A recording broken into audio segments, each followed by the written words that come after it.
मिथिला के माटी छी माथा में सैटले, भक्ति भरल हिनक गाथा तू गाबिले। अरे मिथिला के माटी छी माथा में सैटले, भक्ति भरल हिनक गाथा तू गाबिले। सीता के काम छियन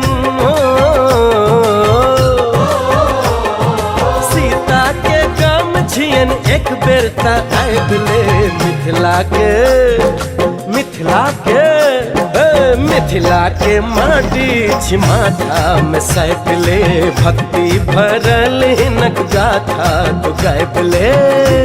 के माटी छी माथा में सैटले, भक्ति भरल हिनक गाथा तू गाबिले।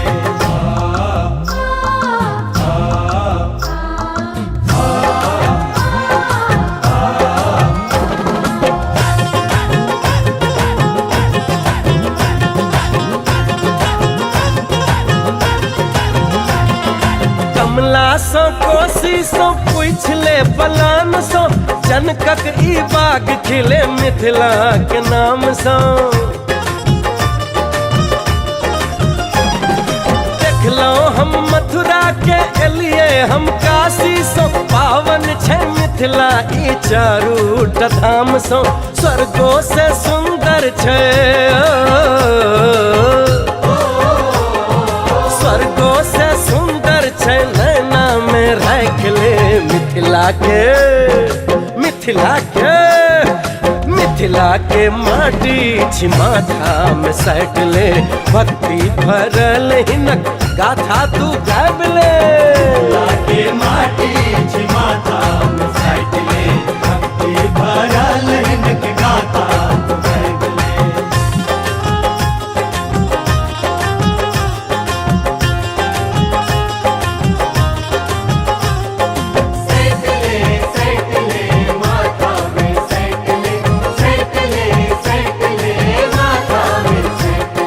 पावन छे उत्सव छे सोहर सुरीला छे, तुलसी के चौरा पर अमृत के घैला छे। चौठ चन अजितिया छे, ठकुआ पुड़किया छे, बाड़ी में पटुआ आखीरा करेला छे। नटुआ नचनिया के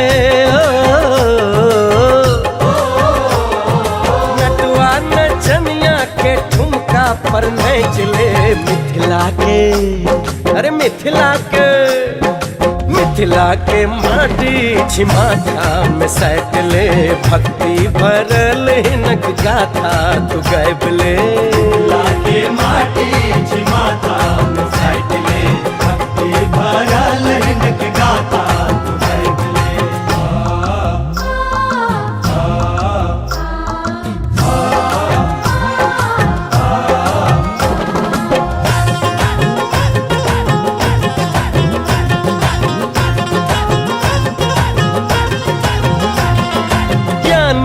मंडन छे नामी अयाची छे, जामुन छे तेतर छे, कटहर के आठी छे। मैया के गहबर छे, औषधि न महकर छे, माटिक विभूति आ भक्ता के चाटी छे। बेटो बियाद कने हो